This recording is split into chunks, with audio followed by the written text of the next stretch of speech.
दोस्तों, क्या आपने कभी नोटिस किया है कि आपका दिमाग एक ही बात को बार बार रिपीट करता रहता है। रात को सोने जाते हो तो अचानक कोई पुरानी गलती याद आ जाती है। किसी ने एक छोटा सा मैसेज भेजा और आप उसके पीछे का मतलब निकालने में आधा घंटा लगा देते हो। कोई रिप्लाई लेट कर दे तो आपका दिमाग तुरंत स्टोरी बनाना शुरू कर देता है। कोई शायद नाराज है, शायद वो इग्नोर कर रहा है, शायद मैंने कुछ गलत कर दिया। अगर ऐसा आपके साथ होता तो वेलकम टू द क्लब। आज के जनरेशन की सबसे बड़ी प्रॉब्लम में से एक है ओवर थिंकिंग।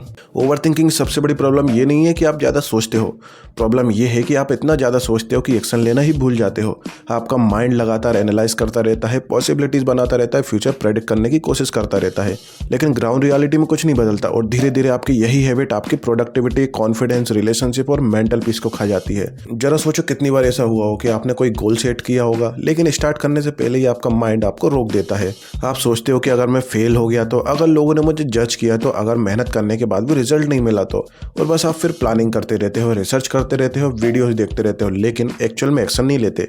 और यही ओवर थिंकिंग का ट्रैप है।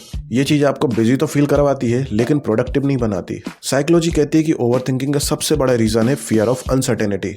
इंसान हर चीज़ का रिजल्ट पहले से जानना चाहता है। हम चाहते हैं कि फेलियर की पूरी मूवी पहले ही देख लें और फिर डिसीजन लें, लेकिन लाइफ ऐसे काम नहीं करती। लाइफ में हमेशा अनसर्टेनिटी रहेगी और जितना ज़्यादा आप फ्यूचर को कंट्रोल करने की कोशिश करोगे उतना ज़्यादा एंजाइटी फील कराएगी। एक और डेंजरस रीज़न है परफेक्शनिज्म। बहुत सारे लोग ओवर थिंकिंग इसलिए करते हैं क्योंकि उन्हें परफेक्ट होना होता है। उन्हें लगता है कि जब तक सब कुछ क्लियर नहीं होगा तब तक स्टार्ट नहीं करेंगे, लेकिन रियलिटी ये है कि क्लियरिटी एक्शन से आती है। कोई भी सक्सेसफुल पर्सन पहले दिन एक्सपर्ट नहीं था। उन्होंने एक्शन लिया, मिस्टेक की, सीखा और फिर ग्रो किया। लेकिन जो ओवर थिंकर होते हैं वो एक्शन लेने से पहले ही परफेक्ट बनना चाहते हैं और इसी वजह से वो वहीं के वहीं रह जाते हैं। ओवर थिंकिंग सिर्फ करियर को नहीं, रिलेशनशिप को भी डिस्ट्रॉय करती है। अगर आप ओवर थिंकर हो तो आप हर बात का हिडन मीनिंग ढूंढोगे।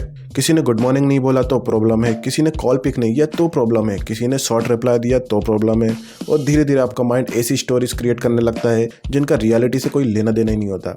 और मजे की बात तो ये है कि आप ज़्यादातर जिन चीज़ों को सोच रहे होते हो और उनसे डर रहे होते हो वो होती ही नहीं है। और यही वजह है कि ओवर थिंकर अक्सर स्ट्रेस और एंजाइटी का शिकार बन जाते हैं। उनका माइंड कभी प्रेजेंट मोमेंट में रहता ही नहीं है। या तो पास्ट की गलतियों में फंसे रहते हैं या फ्यूचर की टेंशन में। और जो इंसान प्रेजेंट में नहीं होता वो पीस कभी फील नहीं कर पाता। इसलिए अब सवाल आता है कि ओवर थिंकिंग को स्टॉप कैसे करा जाए। सबसे पहला रूल है एक्शन बिफोर एनालिसिस। अगली बार जब आपका माइंड किसी चीज़ को लेकर लूप में जा रहा हो तो खुद से पूछो कि क्या मैं एक्शन ले सकता हूँ, क्योंकि एक्शन हमेशा फियर को कम कर देता है। क्योंकि जब आप सोचते रहते हो तो प्रॉब्लम बड़ी लगती है, लेकिन जैसे ही आप पहला स्टेप लेते हो तो प्रॉब्लम छोटी लगने लगती है।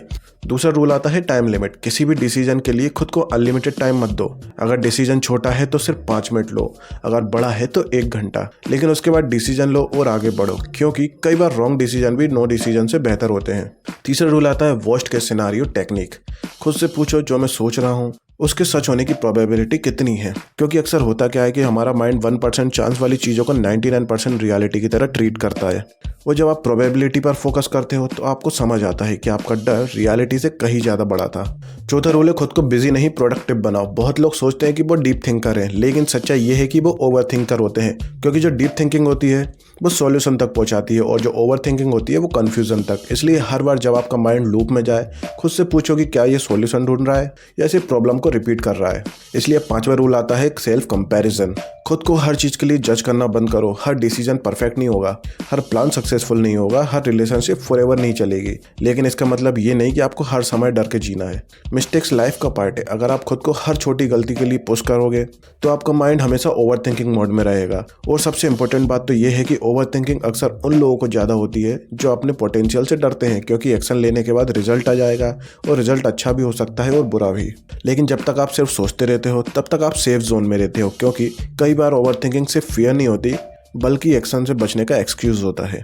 याद रखो, दुनिया में सबसे सक्सेसफुल लोग वो नहीं है जो सबसे ज़्यादा सोचते हैं। दुनिया में सबसे सक्सेसफुल लोग वो हैं जो सही टाइम पर एक्शन लेते हैं, क्योंकि उन्हें भी डर लगता है, उन्हें भी डाउट्स होते हैं, लेकिन वो अपने थॉट्स के बावजूद आगे बढ़ते हैं। इसलिए अगली बार जब आपका माइंड आपको हजारों पॉसिबिलिटीज़ दिखाने लगे तो सिर्फ एक डीप ब्रीथ लो और खुद से पूछो कि अभी मेरा अगला स्टेप क्या होगा। क्योंकि ज़िंदगी उन लोगों की बदलती है जो एक्शन लेते हैं, उन लोगों की नहीं जो सिर्फ सोचते रहते हैं।